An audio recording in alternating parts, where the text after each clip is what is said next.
语字真趣味，乡亲啊，新正年头，甲大家来分享这条台语的囡仔歌真会调，会当加减了解一寡过年的风俗。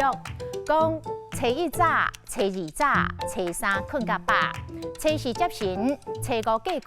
初六养肥，初七出元，初八完全，初九天公生，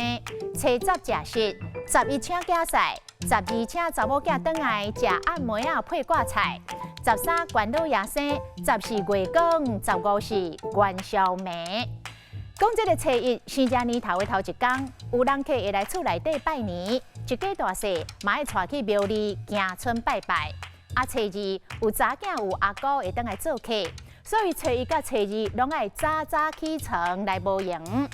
初三俗称是请狗日，无适合出门，拄好会当困到晚。若初四，都爱穿行李甲水果，甲灶神接转来人间。